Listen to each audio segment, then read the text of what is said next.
Rice, and I am the Director of General Programming for 2022 for the WIC Network, Rocky Mountain Chapter. One thing I will call out, perhaps in the past you would have referred to us as WIC. WIC Global did a rebranding recently, so this is the new branding and the new name, so it's the WIC Network, Empowering Women in Media, Entertainment, and Technology. You'll start to see that. So you might have gotten used to seeing the WIC logo and everything, but this will be what we'll be branding with going forward. Within the Rocky Mountain chapter, we're planning numerous webinars and signature events for this year. We're excited to be kicking off the year with our first event, Essential Allies for Your Career. This is something we're doing with Breaking the Glass, and Elizabeth is here and introduced this, and I appreciate all of Elizabeth's help in pulling this together. And I'm very appreciative of our panelist and moderator today. So our moderator is Brenna, and our panelists are Summer, Jenna, and Meenakshi. And we're excited for this event and appreciate everybody joining us. You should see some additional invites coming out soon for some of our next events. We'll have something in February, and that should be coming out in a week or so. So again, thanks everybody for joining us today. And I believe, Brenna, I will turn it over to you to kind of do the introductions and get us moving. Thank you. Sure, absolutely. So my name is Brenna, STEM professional. So I've been in staffing for about 5 years, just kicking off my career with Computer Futures. So I'm really excited for this webinar. So I'm going to send it over to Summer to introduce herself. Hi, good afternoon, everyone. I'm Summer McAfee. I'm a lead program manager at our USAA design studio based here in Austin, Texas. Super passionate about the work in the DE&I space and also about community outreach and volunteering and giving back in our local communities. Glad to be here with you. Glad to share a little bit about my experience in career with mentorship. I've been in leadership roles for about 15 years and total in corporate America 22. Thanks. Awesome. And now we'll send it over to Meenakshi if you want to introduce yourself.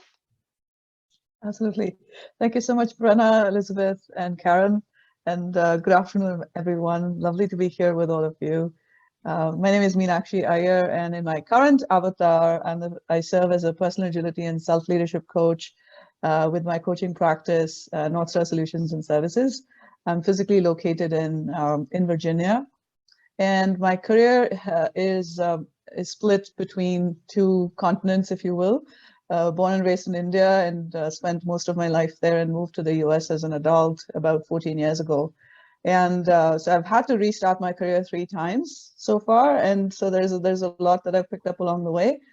And in terms of my background, most of my career I've spent in technology implementation. I'm also a trained ESL, English as a second language teacher, and a certified coach. What I do at North Star Solutions and Services is focus on partnering with mid-career IT, agile, and technology professionals in supporting their leadership skills development journeys. And I especially focus on folks that work at the intersection of people, process, and technology.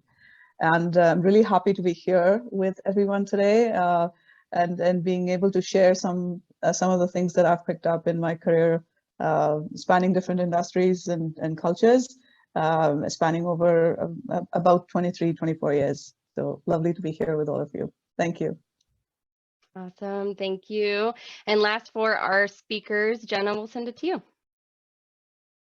Hi, my name is Jenna Ritten. I am a developer advocate at IBM.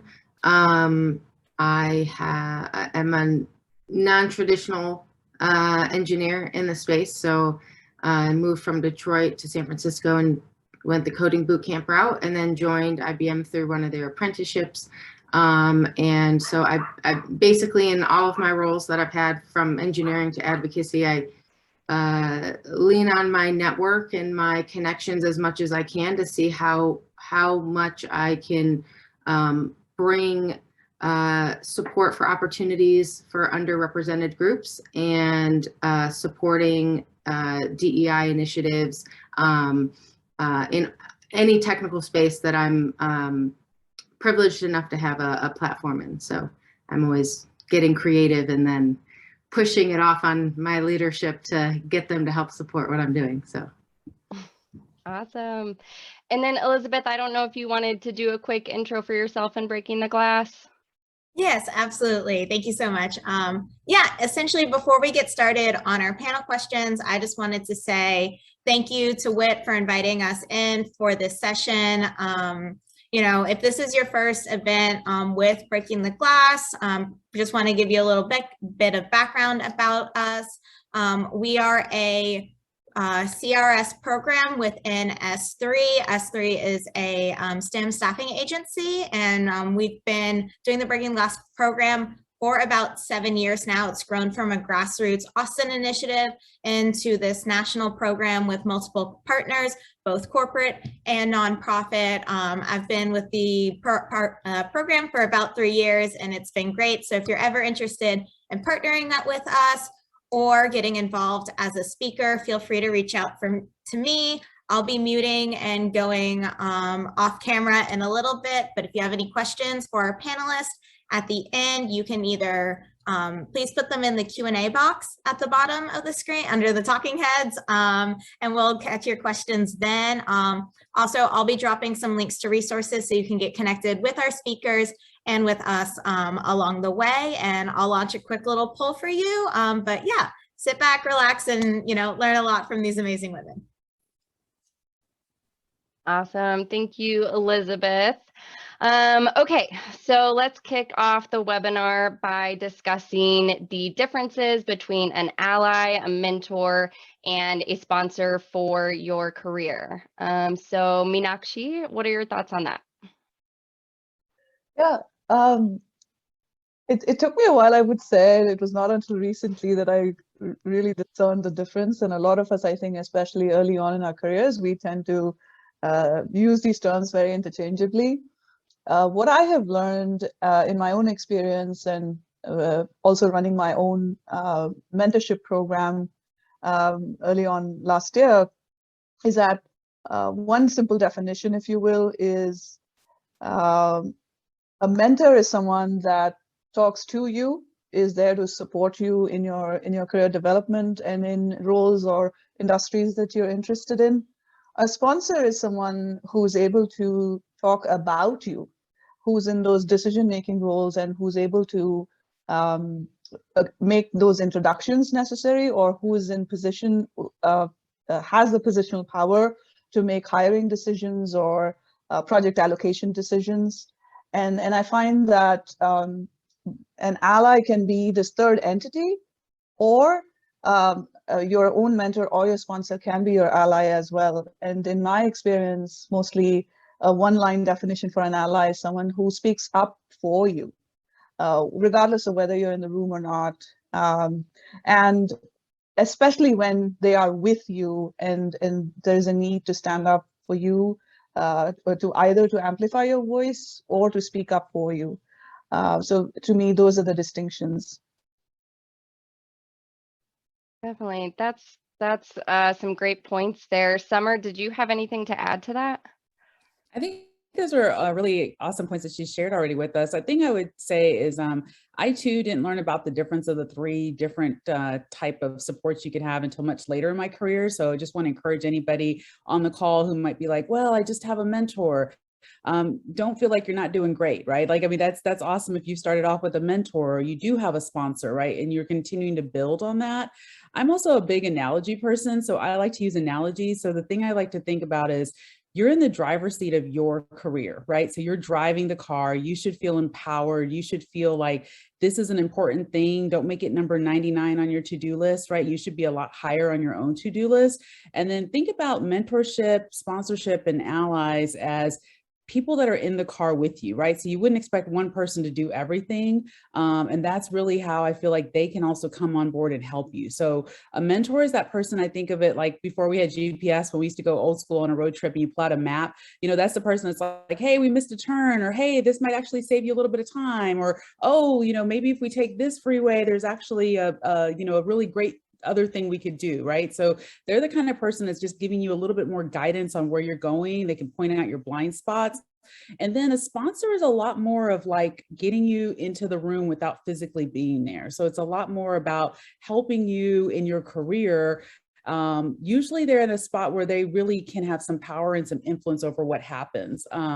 The best TED Talk I saw that really like crystallized this in my own mind is when I heard Carla Harris speak about this. So if you haven't seen Carla Harris's TED Talk, it's a little bit older TED Talk, but it's super valuable even today. I encourage you to invest those 13 minutes, watch it, and if you're like me, you'll be like, wow, that was super helpful. Like I really got crystal clear on what their roles were and how I could better engage with each one of those folks. And then the last thing I'll just mention on allyship can show up in small ways too. One of the things I was thinking about as we were getting ready for this panel is like, say, for example, who has a wife. So I have a female colleague. She also has a wife. The person sending out the invitations for our virtual holiday gathering is telling all the women, you know, RSVP if your husband's coming. Well, as an ally, I could say, you know, when you get ready to send these out, instead of saying if your husband's coming to all the women in the team, what if you just said, can you RSVP if you're bringing another adult and add their name? You know what I mean? Like I'm already looking out for the fact that that could be kind of offensive to my teammate that actually has a wife, but I don't have to wait for her to speak up on it. I could just speak up on it in that small way and share like there's a better way to do the invitations and make everybody feel included to bring another adult and not have to single her out per se with how she might perceive it. Mm. Can I just add something here? What Summer said. You bring up a very good point about allyship, Summer, and I wanted to add a couple of layers on that. I think that so in my experience as someone who speaks English as their second or third language, and coming here to this country as an economic immigrant, some of the ways in which I find myself playing that role of an ally, or people that have played that role for me, is around language inclusion, making sure everybody understands. There may be people that don't speak English as their first language, and there are so many nuances in the language. And the other piece is around how different people practice their faith, their religion, and talking about significance of certain religious holidays for people that may not be familiar with that, especially in these environments where our teams are more and more remote or global. Not everybody may be aware of the significance of certain holidays. So those are a couple of points I wanted to just add. You just brought up when you shared that. Thank you.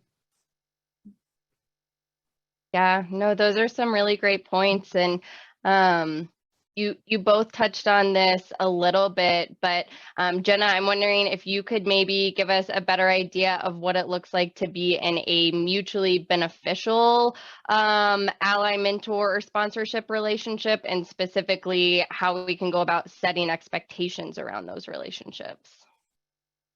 Yeah, so I think to start, a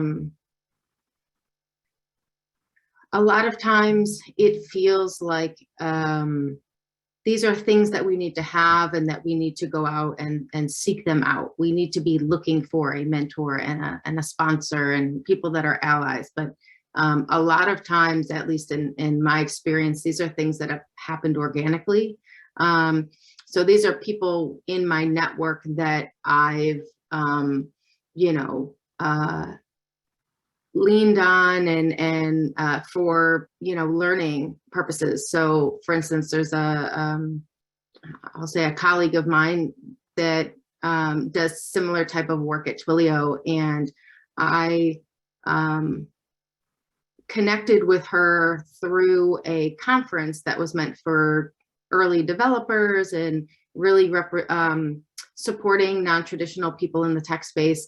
And we just really connected. She was doing a lot of really great work in diversity, equity, and inclusion in Twilio. And her company was supporting her really well. So I actually just started asking her questions and going to her for guidance and advice. And then we started doing DEI events together because I was doing events in Detroit on my own. And I said, hey, you guys have gone to Chicago, you've gone to these other cities.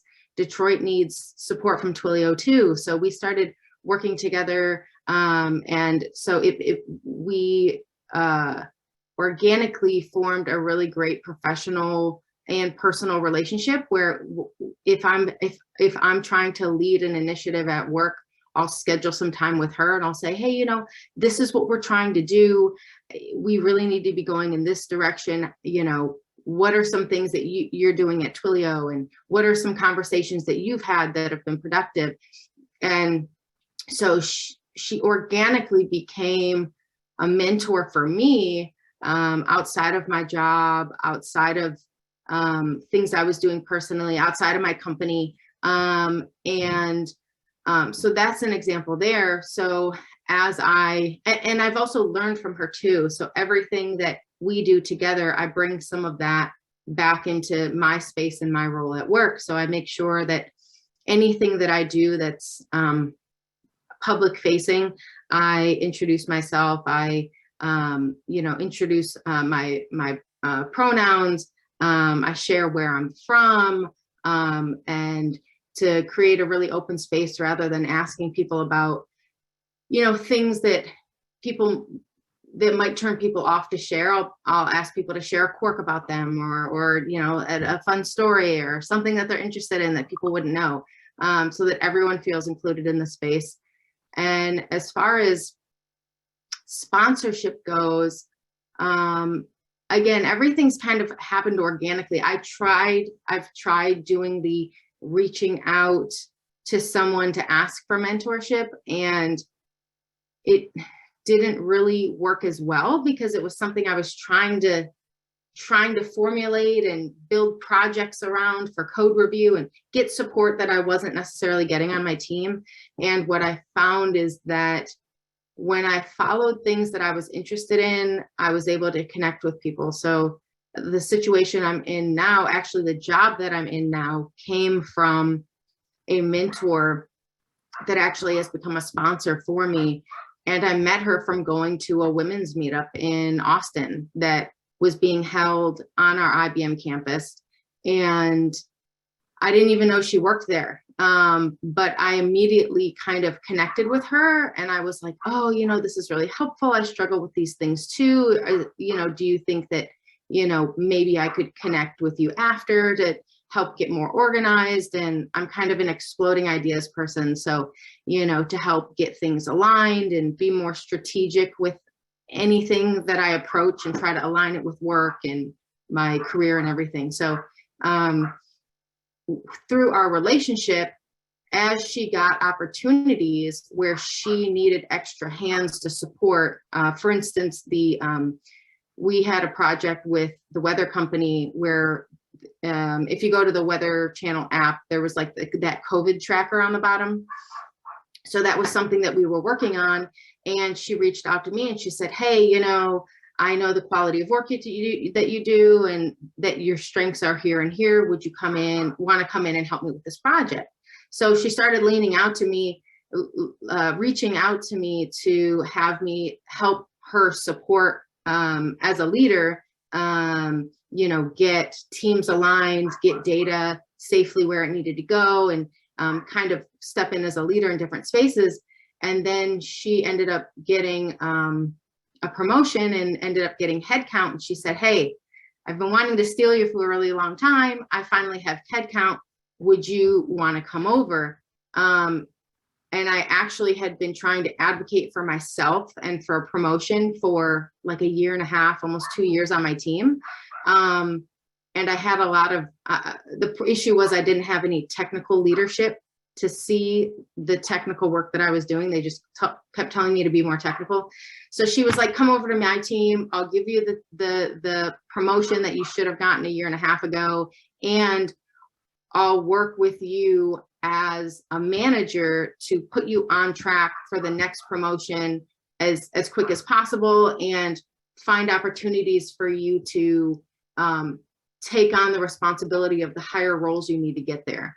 So it's really been kind of just taking risks. Like, I've obviously taken risks and tried to connect with people that didn't turn out or you know, didn't go anywhere, and felt bad, like, oh, they don't like me. And it's like, you know, you just, things will work out in the right way. And I'm glad that I had the space for her, and not taken up by, you know, one of the other people I was trying to pursue as a mentor, because I wouldn't be where I'm at in my career today without her advocating for me and putting me in rooms with people that I wouldn't necessarily have had access to. Yeah, no, and I think that's an important point, the organic piece, because definitely in my career, I've been given mentors who, you know, lived in different states. We didn't know each other at all, and it just kind of felt more forced and definitely not like a mutually beneficial relationship. So I think if it happens organically, it's much more likely to benefit both people. So I mean, I know you kind of shared some examples there, but do you have any other examples of allyship you've seen in your communities or in the workplace that you could share with us? Yeah, so I've personally approached allyship a few different ways at work, just to see which would, I guess, provide a greater impact. So initially, I was doing a lot of diversity initiatives outside of work on my own. And then when I moved into the role of advocacy, I started using my platform to provide space for the things that are most important, which are providing space for people that are using technology and making sure that we're making space for everyone at the table, and not just, I would say, going around with blinders on, you know, constantly looking around and saying, well, is there anyone at this table that doesn't look like me? Is there anyone at this table who doesn't sound like me, who, you know, and if there's not, then how can I bring them in? So one of the things that I've done outside of work is all of the initiatives and coaching and workshops and things that I do to help prepare people for opportunities. I also make sure to connect them with people and refer them myself, so that I'm putting the ladder down for the next person who's in the exact same spot from the exact same city that I was coming from, and give them the same opportunity, access to the same opportunities. Inside of work, I've been experimenting with driving my own initiatives and including the BRGs or ERGs. It depends on the company, but basically the resource groups. So for instance, I always work with, every February, I always work with the IBM Austin Black BRG. And so and during Pride Month, we have out at IBM. So I have done a mix of putting things together to take some of the burden off, since things can be so overwhelming all the time, and saying, hey, you know what, I as an engineer am putting together a panel where we're focused on racial bias from a technical standpoint. You know, this is something I'm doing. I'd like to support and bring awareness to the BRG, put your guys' name on it, give you some credit, give you some shout outs, you know, we can document for internal purposes. And that's worked really well, because I'm taking on the burden, you know, on my shoulders or my team's shoulders. And then I've also worked with them to promote the work that they are already doing. And through my position as an advocate, where we have access to all of our public platforms, so we can multi-stream to all of our social platforms. So getting connected with them and, you know, creating the space and taking a back seat so that their work can shine on a larger platform. So I'm always experimenting and sometimes working internally with resource groups, there can be so much red tape that it's hard to get anywhere. So I've been every opportunity I get, I'm trying to explore like a new approach, a new way where I can be more of service, more of an amplifier of other people's work, and as much as I can just create the space for others and support and do as much of the heavy lifting as I can. I hope that answers your question. I might have gone off. Yeah, on a no, it definitely does. And I think that's so important, like you said, kind of just putting the ladder down for the next person and creating that space. I think maybe sometimes something that gets forgotten. So that's awesome, everything you're doing to put a focus there. So our next question is, if someone is interested in building a mentor relationship, what should they look for in a mentor? So Meenakshi, do you have any thoughts on that one?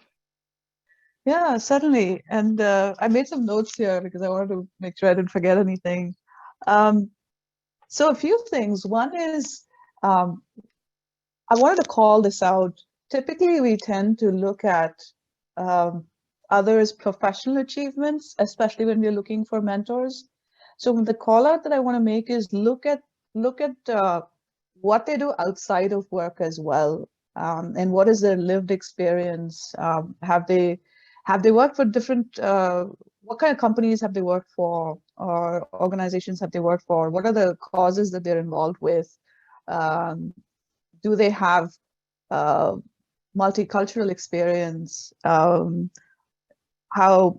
What kind of environments have they worked in? Do they have experience with multi-generational teams? Do they have experience with hybrid teams in terms of location? And obviously it all depends on the role, that the industry, and the kind of work that you're looking for and the kind of mentorship you're seeking.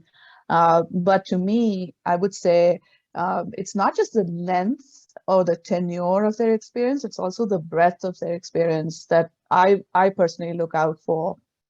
And I would also say, look at what do they do outside of work, and how, because, you know, if you think about in the context of the future of work, first of all, the pandemic, if nothing else, it's definitely proven that work is no longer a place we go to, but it's an activity that we do.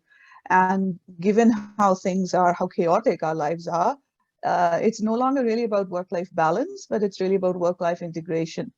So finding folks that are, if not have the experience, but at least that are open to these ideas, so that you can have some productive conversations around that.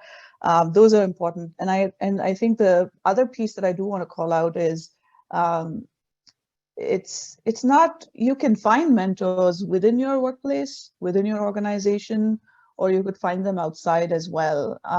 And this is something I'll get into it later during this conversation today. But having that, having mentors that are outside of your domain, if you will, allows you to get that multidisciplinary or interdisciplinary perspective as well. And the other thing is, if you're looking for mentors from within your organization, and if your organization is has multiple locations, then try to find someone who's not in your geography or in your location, so that you can learn something about where they are. And the other thing is, mentoring doesn't always have to be someone here looking up to someone here. It can be reverse as well. So for example, I'm in my mid-40s, and one of my goals is to find someone who's like a college student, and have a mentor relationship where I'm the mentee. There's so much that I can learn from that experience. So I want, these are some of the sort of non-traditional things that I wanted to call out. And lastly, which is actually the most important thing, is be willing to do the work. There's a lot of self-work that comes into play especially when you're the one seeking a mentor, and be willing to do that work, and be willing to be proactive, and, you know, all of the logistics pieces around setting up the meetings, the cadence, be very proactive with that. And the last thing This is a framework that I use with my coaching clients as well, and I call it POD, which is purpose, outcome, design. What is your purpose? What kind of outcome are you looking for? So why do you want to engage in this relationship? What is the outcome that you're looking for? Your why, what, and how. So your why and what will inform the how you go about it.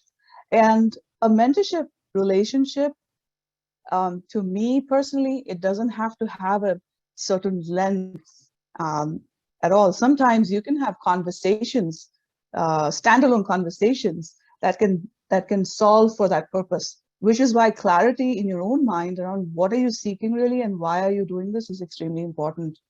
And mentorships can be lifelong relationships. It's totally up to you what you make of it. So yeah, those are my more than 2 cents. No, those are awesome. And I really liked what you said about kind of looking at what they do outside of work as well. And correct me if I'm wrong, but I feel like that kind of relates back to what Jenna was saying about producing those more organic relationships. Yes, yes. I mean, still being intentional with, all those specifics you talked about and who you're looking for. But I think if you can get down to who they are as a person too, that's probably going to help just make sure that it's more organic and less forced in that sense. Yeah, absolutely. Awesome. Okay. And then Summer, what are some actions that someone could take to make sure that their sponsor is aware of their goals?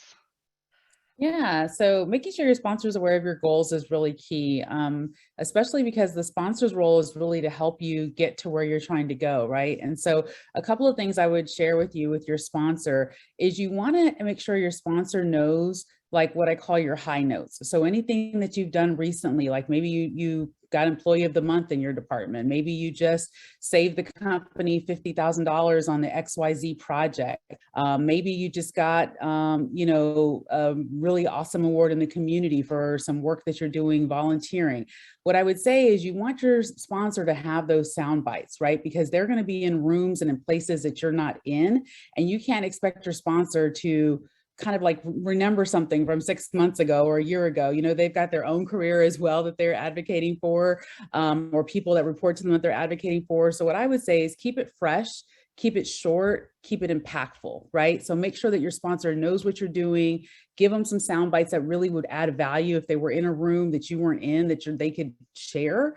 And then also I would say, be open if it's a different path. Like sometimes in a lot of careers, the next layer might be for you to move into a manager role or move into a director role. And maybe you're someone who's really interested in doing something next that's totally different, and that's okay, right? But make sure your sponsor is aware of that. So when they are championing for you, they're not championing you right into that manager role that you're kind of like, I don't really know if I want to be a manager next. I really am more interested in this other thing.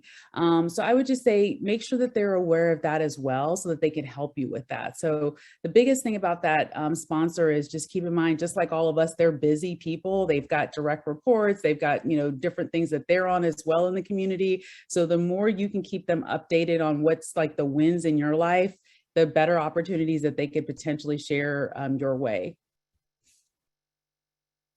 Yeah, definitely. So kind of like Meenakshi was saying, as far as doing the work, putting the work in, because you're right, they're usually super busy. So if you can make sure to highlight those things, I think that's probably going to be super helpful. Okay, so this is going to be our last question for the panel. So if you guys have any questions that you want to ask our panelists, there's that Q&A box at the bottom. Make sure to type your questions in there. We'll go through as many of those as we can. And then we'll also have it where if you want to ask questions directly to our panelists, to our speakers, you can just raise your hand and then we'll give you mic permissions, and it'll be kind of like you're calling into a radio show. So we'll do that after this last question here. So due to social distancing, many of us haven't networked in a long time, myself included. So Meenakshi, what advice would you give to people who are looking to network virtually? That's a great one. And, so I do want to share a personal story here. When I started North Star Solutions and Services in August of 2019, my intent was to to have it as a virtual business. So that was one less thing I had to worry about when 6 months later we were in the pandemic. But I think it's also because, so for me, I'm one of those people that I spent a lot of time working in remote positions, working in remote roles, having teams in different geographies and things like that. And what I've learned in this experience is, first of all, not using those labels. And if you just call it a meeting, and you don't have to call it a virtual meeting, you don't have to call it a Zoom meeting, because these technologies are just enablers that allow you to do what you're looking for or meet your goals, right? So to me, human intent trumps everything else. So when there is human intent, you will find different ways of, very creative ways of making technology work for you. One of my first full-time job in the US, and I used to work for what I didn't realize at the time was a call center, because the work we did was emergency medical services.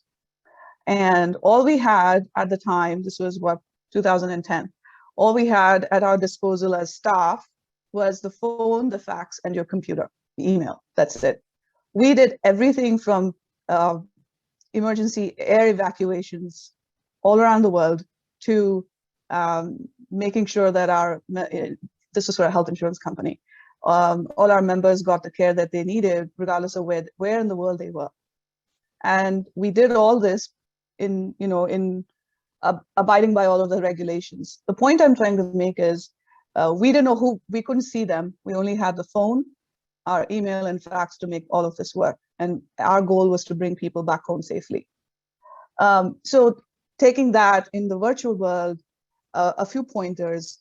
Again, the pod framework. What is your purpose? What is the outcome that you want out of it? And then you design the conversation based on that.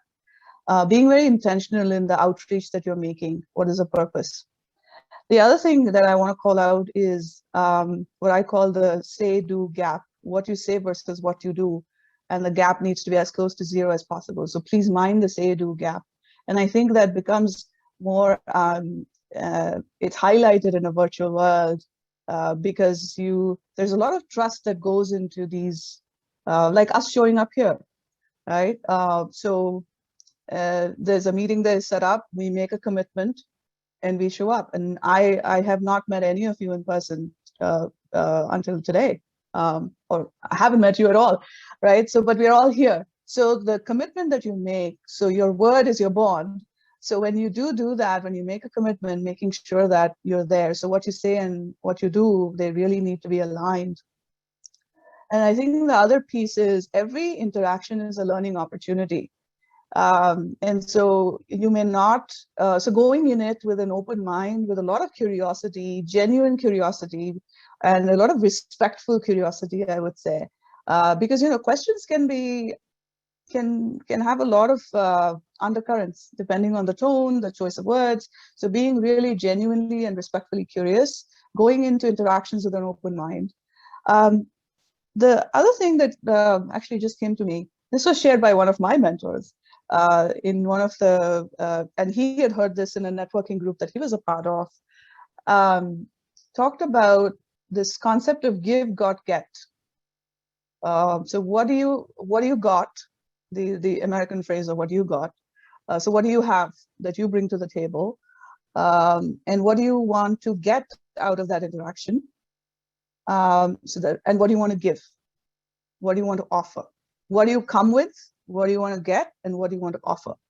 Being very clear about this and setting up your virtual coffees, as I call them. And there is this wonderful visual. I don't know how I can get the link to that, but essentially a 30-minute conversation. You start with your introductions, and this is where making sure that you have your elevator pitch ready to go. And there's a link to that that Elizabeth will share, how to put together your elevator pitch. So your introduction, then that's the first 5 minutes. The next 20 minutes, spending time on rapport. And this is where all the work that you have to put in prior to the meeting. And then in the end, what's your ask? So it's your intro, your rapport, and your ask. 5:25. And this is like a great visual way of breaking up your 30-minute networking call and making sure that you follow up before and after. And if you want to build this out into a mentorship relationship, a sponsorship relationship, whatever it may be, making sure that you continue that follow up in terms of, hey, remember, this is what we talked about, and these are my action items, and this is what I've done, and then requesting for another meeting.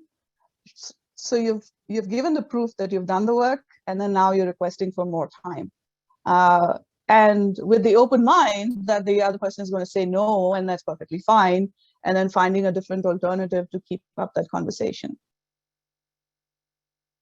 Oh, Yeah. one Go ahead. nitpicky thing. When you set up meetings, virtual meetings especially, making sure that you provide alternatives for, I don't know how much time I've wasted trying to schedule stuff. So when you are requesting a meeting, please provide more than 2 time slots in that recipient's time zone if they're in a different time zone. Don't make people convert times into your time zones. That's just a nitpicky thing, but those are things that will make stuff efficient. Definitely. No, those are all great tips. And just for, building relationships in general, or, even just in your career outside of like mentorships, I think those are all good tips to remember for setting up virtual meetings. Just call it a meeting. Doesn't need to be formalized or anything crazy like that. So those are great. Summer, do you have anything else to add to that one?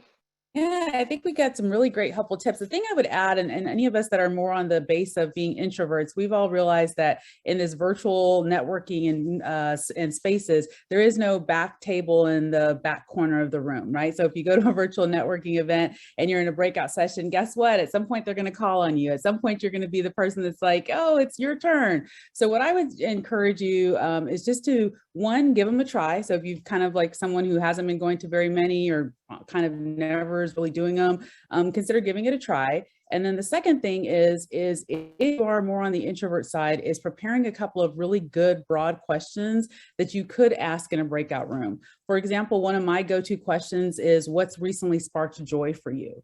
So when I meet someone and I'm the one that needs to lead the question, and it can be at work or at home, you can specifically say, what's recently sparked joy for you, related to your career.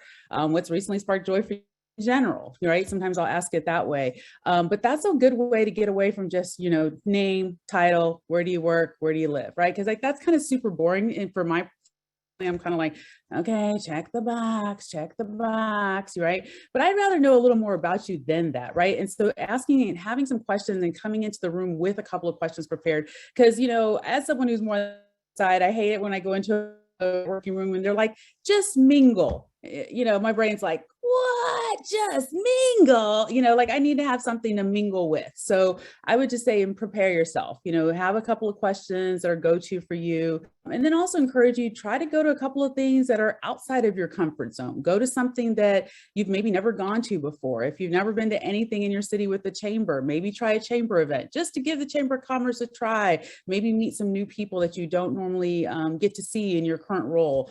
But just being prepared and help yourself. What I would say is help yourself. It's like help you. You know what I mean? Like I know for me, the questions is going to be a struggle. So I'm going to make sure I have 2 or 3 questions ready, because I'm more likely to log on to the event knowing that, okay, I've got a couple of questions. If they say just mingle with the people in our room, I'm cool with it. Like I've got a couple of things I can ask, versus me going to something and feeling like I don't have I'm not sure what to ask. I don't know if this is a good question.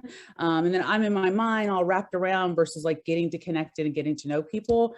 And then the last thing I'll just share is just leveraging tools like LinkedIn, right? Right now, where we're all virtual, someone who posts occasionally on there or comments occasionally on there, you're more likely to connect with people just because you're someone who shows up on that platform on a regular basis. So that is another great way that you could be potentially meeting your next mentor, meeting someone who is going to be an ally for you down the road, or potentially your sponsor. Or even if they're not any of those, you could be meeting a great person that may help you in other ways in your career and in your development. Yeah, definitely. I mean, I think that's something a lot of us don't think about. We're virtually networking daily on LinkedIn. So it doesn't have to be, something awkward. It's something we can kind of put a little bit of effort into every day. And then I just saw on the side here, Jenna mentioned Calendly, which can attest to that. That definitely saves a lot of time with the back and forth. It just matches up your schedule, shows them when you're available. Jenna, did you have anything else to contribute on that part? Yeah, so I mean, people reach out to me all the time for requests, whether it's, expertise or mentorship or, looking to connect because they're interested in what I'm doing, but not sure what kind of relationship we could have. And I'm like, just send me your Calendly. Like my schedule's all over the place, so just send me your Calendly so that I can just pick a date and it magically sends me an email and it's just scheduled because oh, send me some days and times that work. That's never gonna happen. Like it's Right. not gonna happen. I'm gonna send you a day and time and something's gonna get scheduled.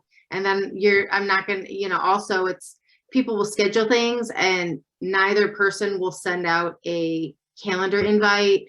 And then you're like, how are we connecting? Oh, I forgot to ask you for your phone number. I mean, and this happens with recruiters all the way up to, everything else. So it's like, just have a Calendly block. And in doing that, if you're going to do that and you're going to commit to doing that, then you need to be intentional about your time. So what's a reasonable time that you're blocking out every week, that if someone schedules, you'll show up. It won't be buried, it won't be hidden, you won't miss it because you'll know, okay, well from 8 to 9 before I start work every day, I leave that hour open for, a meeting or whatever. And the other thing I wanted to add was, so even for me as an engineer, there was something I forgot, but another thing I want to mention was just as an engineer, I have been moving in my career and all of my mentors and sponsors have been not all in engineering. So like even my current role, the meetup that I went to was an Agile all the things. She's an Agile leader at the company. I have no intention of being a PM or an Agile person or a Scrum Master or in anything. I just I have so much on my plate. I wasn't able to, manage it in a healthy way and still keep my sanity. And even though we're not in the same space or working on the same things, we're in a space now where our worlds have kind of combined and I'm able to add a lot of value to her new program that, I'm helping her get started. So be open to connecting with people, I would say save the strategic part for once you have the stars aligned with certain people and you have a vision. Oh, like with the girl from Twilio, I was like, oh, you do this event in Chicago, in New York, and in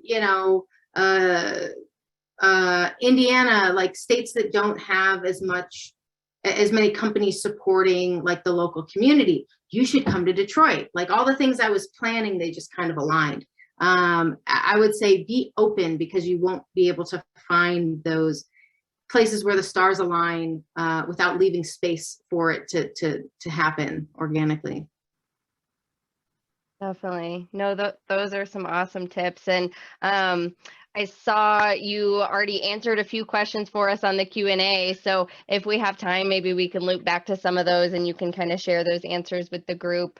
But wanted to get over to some questions that we did have. And again, if anybody wants to ask questions directly, again, just raise your hand and we can give you some mic permission so that you can chat with us. But it looks like somebody asked, they said, when I was a part of a youth organization in high school, I had a mentor, but now that I'm in college, I'm finding it hard to find one. Any suggestions? Anybody have any suggestions for this person? So one suggestion I'll offer off the bat is there's quite a few programs through nonprofits in your city that actually offer mentorship. So just as one example, I volunteer with Dress for Success here in Austin, and there's an opportunity. They now have a 6-week program that helps you with getting a mentor and helping you guide you through your next career steps. That's just one program example, but there's quite a few other mentorship programs out there that could definitely help you with getting a mentor while you're in college. I also would check on LinkedIn. There's something called careervillage.org. And usually on there, you just ask a one-time question on Career Village, but you could post the same question on Career Village and other people will probably chime in with other resources of, here's this program that's happening, here's this resource that can help you with getting a mentor.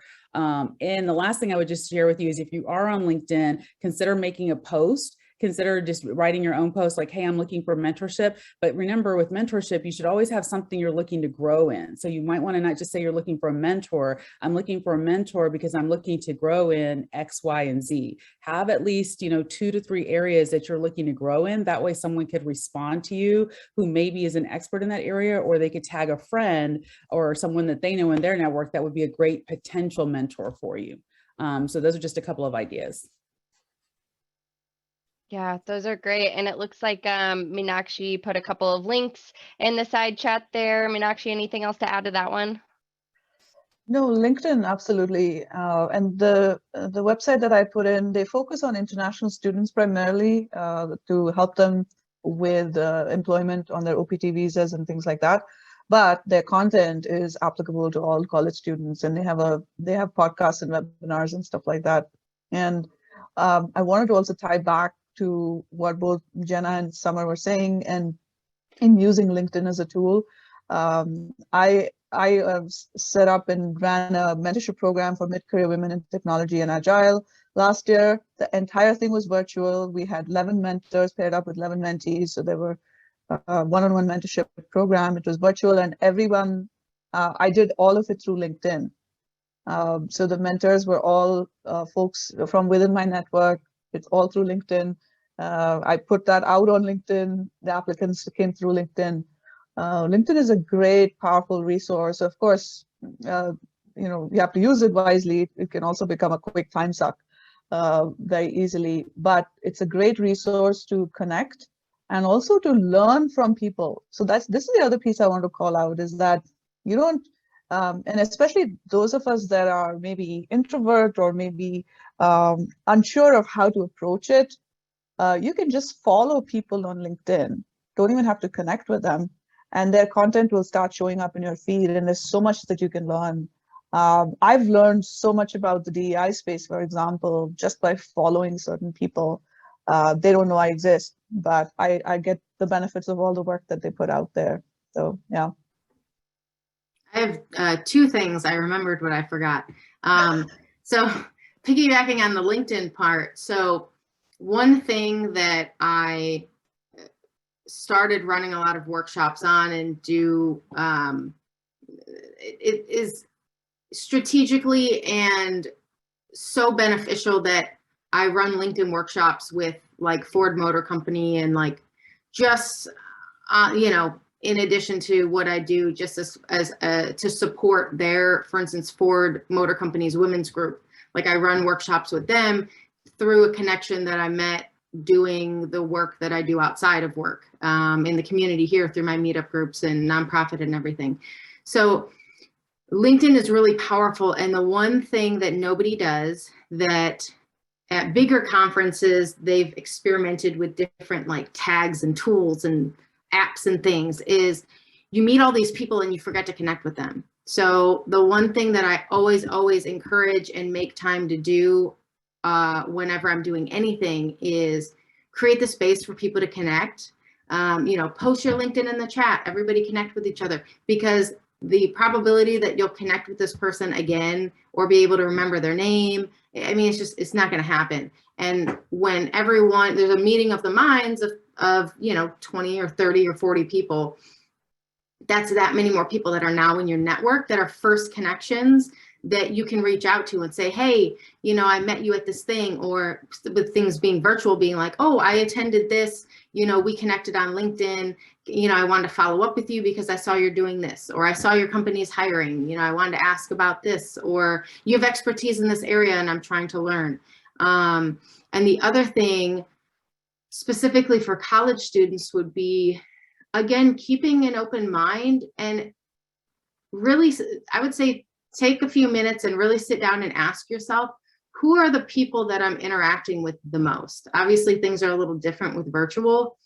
But like, if I think back to college, there were, even high school, there were specific people that I interacted with on a daily basis. Sometimes they were a teacher. One of my mentors in college ended up being a director of the financial aid department because I had life catastrophe basically right when I first started school. And I spent so much time in financial aid just trying to stay in school that she ended up becoming a mentor for me and connecting me to resources to help me get through school, and connected to organizations that offered women's grants to help pay for things like therapy and medical expenses that I didn't have insurance for. And, you know, so look at the spaces where you're already spending most of your time and the people that you're already asking questions to, and in a indirect way looking for support from. And those are the people that are naturally going to be a really great fit as a mentor,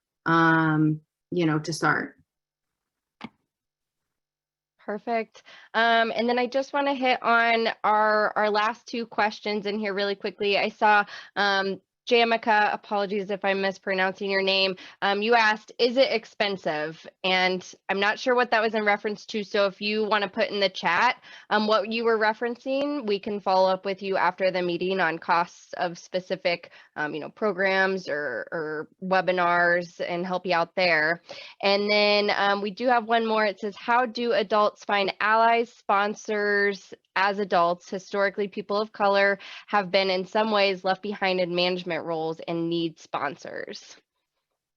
Who has tips on that one? Yeah, so I'll go first. I'll definitely share with, reiterate, like finding all three of those is not like one of those things where you just like wake up tomorrow and I'm like, I'm going to go get me a sponsor, a mentor, and an ally, right? So I just want to embrace the fact that it takes a little bit of time, right? Even for myself, I've been in leadership roles the last 15 years of my career. Earlier on in my career, I would even tell you first couple of years of management, I didn't even know all these different titles. So what I would first do is kind of have your own roadmap, like what do you bring to the table, and what are you trying to grow? Kind of almost using a little bit of that, you know, the that I just learned about, use that, start thinking about like, where am I trying to go? What am I trying to grow? And then what you need to do is just start asking people, like anytime you're in a room, capitalize on it. Like you know, just a personal example, I just met Brenna for this particular event and panel. And when she told me what city she was in, it was like a light bulb moment for me. I was like, oh, I was curious. Do you know anybody at such and such organization? I'm looking for a warm introduction. You see how like I just capitalized on that, even though we just met, because of the fact that I'm in my own mind kind of running my own like summer's needs list, right? Like I'm always thinking of like, what are like 3 things that I kind of need in this season? And when I get the opportunity, I'm going to ask for it. So I think that's part of it. And then also make sure, especially when you're talking about your being a person of color and like trying to grow, if you're in corporate, make sure you have people around you that know where you're trying to go next. So be very clear, very intentional with your time with your director, your manager, your leaders, where you're trying to go next. And also say, sign up for opportunities that may seem a little murky, like you're like, I don't even know what this is. I recently got an opportunity to be the MC for something at our company. Simply, y'all, this was it. It was simple. It's nothing special, no summer magic, nothing like that. You know what it was? I was one of the first 4 people on Slack to follow all the directions and complete all the steps. It was that simple. I got the opportunity to be the MC because I followed the directions and I was one of the first 4 people on Slack. So I just encourage you, some of these opportunities will come to you like that. Just be open to it and just be putting yourself out there in those spaces that make sense. I just wanted to add one more thing. I know we're almost out of time. So I think we've given a lot of advice for like people who have places to start from. but to kind of reverse engineer everything we've talked about for people who don't necessarily have a place to start from. Like, I didn't go to school for computer science. I was, doing a post-bac and taking my MCAT and decided to try something before giving up another decade of my life to school and see if maybe I could support the same causes that I wanted to go to med school to support in a different way. And so I had no community, I had nowhere to start. So I think to start, if you don't have a starting point, I would get connected, especially with things virtually now. You don't have to go to meetups and run around the city and go to different, meetups at Google and different headquarters and try to meet people. Get connected with organizations that are large enough to where they touch a lot of things. So for instance, Lesbians Who Tech and Allies is a huge global organization. I got connected with them when I was in San Francisco. And actually some of the first people I met who are now, I would consider my closest professional friends that I've met at a professional level, I met at a Lesbians Who Tech and Allies brunch, just trying to meet people because I moved to Austin for my job, didn't know anybody. I moved myself, I just didn't have anyone there. And it became, the best part about moving there. And, conferences too, like for instance, if you're looking for, Latinx and different communities, getting connected to organizations and companies like Blavity and Afrotech and, even just developer conferences like Samsung and GitHub, they touch so many pieces that you should be able to find some place to start that feels exciting for you, and you'll meet people in all different spaces just from being in that one space. Definitely. No, those are all great tips. And I want to thank all of our speakers and panelists. You guys have so much knowledge and so much insight to share. I think I found this really helpful, so I'm sure other people did as well. And then as we're kind of closing out here, want to reiterate, myself and my team specialize in placing top tier STEM candidates. So if we can help you or anyone that you know, please feel free to reach out to me. We'd be happy to help in any way that we can. And then lastly, a big thank you to Karen with the Wix Network and Elizabeth with Breaking the Glass for hosting this event. Karen, Elizabeth, I don't know if you have any last words you want to say real quick. Go ahead, Elizabeth, sorry. Oh, yeah, just last things. There's an upcoming Future of Work conference coming up. So we dropped some of that information in the chat. You get a promo code if you use BTG20 for the event. So we're really excited about that. I've also dropped a link for our February event as well. So register for that, take the event survey. Y'all know all the calls of action like after an event. And that's pretty much it. I'm sure some of y'all are late for your next meeting, but thanks for staying on the call. Karen, any last words? No, thank you, Elizabeth. Thank you, obviously, to our panelists and Brenna for being our moderator. As I mentioned at the beginning, our next WIC Network event for Rocky Mountain Chapter will be held on February 23rd. Empowering Collaboration, a guide to engaging across generations. So you should see an invite for that soon. But once again, thanks everybody for the time, and I appreciate the engagement of our participants and the questions that were asked. So thank you, everyone. Thank you so much. All right. Thanks.